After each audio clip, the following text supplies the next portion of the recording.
involved. We begin with breaking news from Adam Schefter. Adam, the Raiders released quarterback Geno Smith.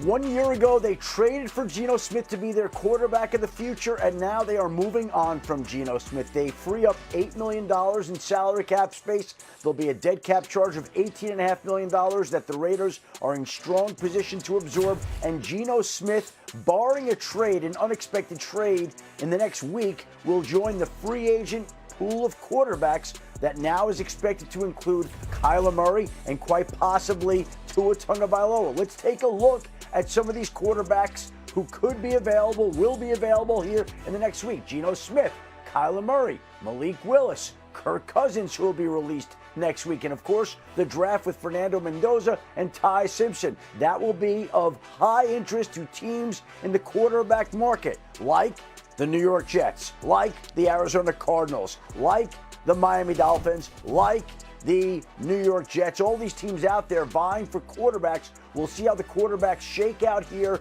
in the next week to come. But Geno Smith will have some interest out there, a former Pro Bowl quarterback, and now he will be a free agent. You wondered if they would keep Geno Smith there to make sure they had somebody in place if they didn't feel like they could protect Fernando Mendoza, the presumed #1 overall pick. That's not what they do. Lots to dive in here for the hour. Kevin Clark, Jeremy Fowler, Tim Hasselbeck here with Adam, of course. And Kevin, I'll start with you. You heard some of the destinations there that are quarterback-needy teams. Where do you think makes sense for Geno Smith? Yeah, good news and bad news for Geno Smith. The good news is you can explain some of this away last year with the fact that it was a hopeless situation, okay? The bad news is the destinations you can go to, also hopeless situations. The New York Jets, where your mission, if you choose to accept it, is frankly job preservation. And in Miami, might be to get Arch Manning. That might be your job if you become the quarterback there. So he was by far the most sacked quarterback in football last year. He had a run game that was stuffed at the line far more than anybody else in football. So this was a tough situation for Geno Smith. I think in a different system with different coaches and different talent around him, he could have had a good year last year. That just wasn't in the cards. He didn't play well. He made mistakes. He is going to be on the second or even third tier of available quarterbacks. You're looking at Jets or Dolphins at best if he wants to start. Yeah. Geno Smith believes he's going into a better situation now. He was unhappy last year with the way things went in the offensive line. Now he looks at a preferred destination like Minnesota. The Vikings are in a beautiful spot. They can sit back. They have these quarterbacks that are essentially free because they're getting all these guaranteed money by the teams that have cut them, whether it's Tua, Geno, Kyler Murray. These quarterbacks will be intrigued by playing there potentially. They can sit back and take one on the cheap for a team that's already in salary cap problems. So Geno's looking at Minnesota. Miami, I'm told he's intrigued by if they don't sign Malik Willis. And then is there a reunion with the Jets? I would say whatever the musical chairs are, the Jets are probably getting the last chair. Yeah, Adam mentioned the Jets twice when he was talking about the quarterback-needy teams, and I think that probably speaks to just how needy they are. Tim, maybe an expected move by Vegas to move on from Geno, but now it does set up for expected #1 pick Fernando Mendoza to start day one. Is this the right move if and when he becomes a Raider?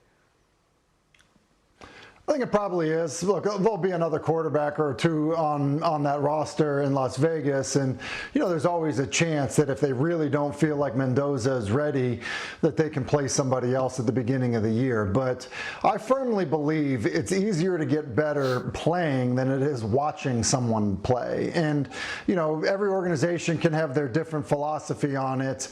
You know, and I think there, you know, are some people that believe there have been a few instances in the NFL where guys kind of been thrown out there too early in a bad situation. But again, I would still maintain if you drafted the right guy with the right, you know, physical ability, but then most importantly, the mental toughness and resolve, that weathering the storm and learning on the job is the better path to success than watching somebody else do it. So I don't think that this is anything that really changes or alters the plans in any way for Las Vegas with Mendoza, you know, presumably starting opening day.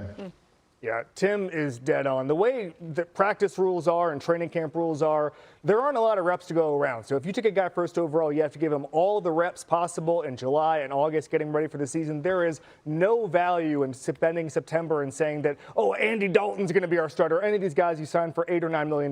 That is completely worthless in today's game. Mendoza, for me, needs to grow into that role. He knows where the ball should go. He has a high football IQ, but he needs to sort of clock the NFL speed, sense pressure on the backside, that kind of stuff. You can only learn that by playing, get him out there.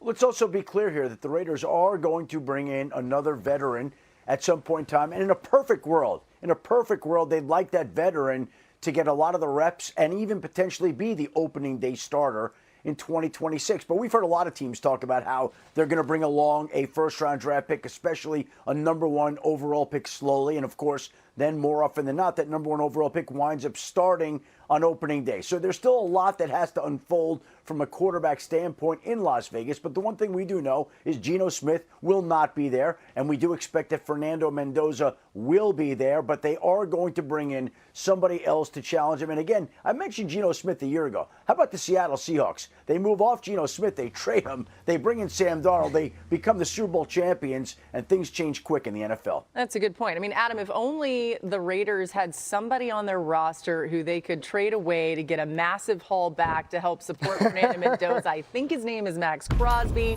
What are the inklings about potentially trading away Crosby as of today? Well, here's where we are today, Laura. I think that there have been teams waiting and wondering if the Raiders would move Max Crosby. There are any number of teams lined up ready to make an offer, who have made offers for Max Crosby, but the Raiders are not in any rush to get something done, at least as of now. Could that change on Monday when the legal tampering period opens? Sure. Could it change this weekend? Sure. It could change anytime. But there have been teams that have been putting forth offers, and the Raiders have been very patient. They insist that they're not going to do something unless they get the price that they want, whether it's from Chicago or Dallas or Baltimore. What I think is interesting here, everybody's wondering if there'll be an A.J. Brown trade. Well, if there does happen to be an A.J. Brown trade, that then could free up money and give the Eagles added draft pick compensation to where maybe they could be a player for Max Crosby. There is still a lot that's going to unfold here in the days to come, and these situations can change rather quickly. Just when you think you might have a situation figured out, they sometimes make sharp turns and go in way different directions than people expect. And so, again, the Raiders are slow playing this. Everybody wants an answer. Everybody's waiting for an answer. The Raiders are in no rush, have been in no rush, to get a Max Crosby deal done. It doesn't mean they won't. There still is a feeling that they possibly will. But again, nothing close or imminent at this time. Okay, wait a second, Adam, because I know you pretty well. You bring up A.J. Brown and that timeline. There's something. So what's going on in Philadelphia? What's the deal there? A.J. Brown, let's say that timeline somehow gets going a little faster, and then they've got the capital to potentially go get Max Crosby. What's going on? Well, again, a lot of these situations depend on one another. And I think there has been a school of thought all along that the Eagles would keep A.J. Brown. But it seems like those trade winds just keep blowing. And they haven't quieted down. And so it's certainly possible here that before the new league year begins that the Eagles could deal A.J. Brown. It doesn't mean they will, Laura. It doesn't mean they will. We've gone back and forth on this a few times. But let's just operate in a world in which the Eagles do move A.J. Brown. If that does happen, all of a sudden, the Eagles have added draft capital. They have added flexibility. So if that happens, as creative and as thoughtful as the Eagles have been, all of a sudden they certainly could be a player in the Max Crosby sweepstakes. It doesn't mean they will. We're just going through all the machinations and possibilities, and that's certainly within the realm of options that's out there at this time. There's a lot of things that could happen. There's a lot of things we're all waiting to happen. But it certainly feels like the A.J. Brown trade talk, if anything, seems to be picking up rather than dying down. Ooh. And we'll see, of course, how that unfolds here in the days to come. I love these machinations. Thank you, Adam, for all of that. We're going to stew on that here. Kevin, as you hear that, and maybe as A.J. Brown could relate to all of this, specifically, do you think now is the time for the Raiders to move on from Max Crosby? Yeah, I went back and forth on this in the last couple of months, and I've come to the conclusion that the Max Crosby era in Vegas has run its course. He had the highest double-team rate of his career last year, over 30%. He had his lowest pressure rate because of that, because offenses are able to key in on him, because there's not a lot of talent there in Vegas. They're not going to win a lot this year. Maybe achieve in the next few years. I just think he deserves to play on Sunday Night Football. Huge games for a contender. Get some trade value now, sell high.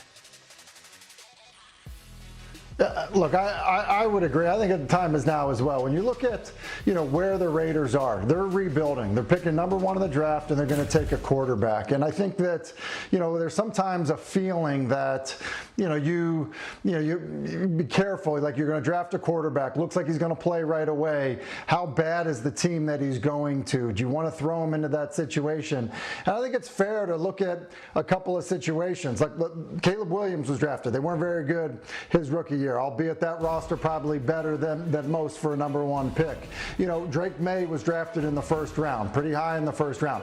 He went to kind of what a lot of people would say was, a pretty deficient team in terms of talent across the board on both sides of the ball his rookie year. Well, both of those quarterbacks were able to kind of get guys around him, over a year's time, improve that football team, and the teams and the quarterbacks made huge strides. So I do think that when you're looking at, where the Raiders are, they're not close. And so, look, moving Crosby, building for the future around your young quarterback just seems like from a team building perspective, an eye towards the future, it just makes the most sense. Yeah, Tim, here's what teams are wrestling with right now. Max Crosby, the Raiders want a premier package for him. He's a premier player. This is not a salary dump. This is a top 5 to 6 edge rusher. They need serious draft capital to make this trade happen. Well, teams want to be in on this. I know Dallas, for one, is definitely in on this, but can they get to the point where the Raiders are comfortable? Is that 2 first-round picks and a player? Like, will teams go that far when he's 28 years old? Micah Parsons, when that trade got done, he was 24 years old. So a little bit of a different situation. I love that Adam brought up the Eagles because I feel like they have 6 different balls in the air right now. They're trying to re-sign Jalen Phillips, but he might hit free agency. So do they pivot to a Max Crosby? Jonathan Grenard with Minnesota. I believe they've kicked the tires on that situation. And then they got Jordan Davis and Jalen Carter in the inside of the defensive line that they would like to re-sign. So it feels like something's going to happen with Philadelphia that doesn't even include A.J. Brown right now. Insiders just throwing the tea leaves out there for us. I love this. Yeah, we'll continue to keep that going here. Don't go anywhere here on NFL Live. We got it all for you. Let's get to some more top stories. Tons of news flying around the NFL, right? Adam, let's start with the latest on Cam Curl. Well, the Los Angeles Rams have had a busy week, especially in their defensive secondary, trading for Trent McDuffie and now signing free agent to be safety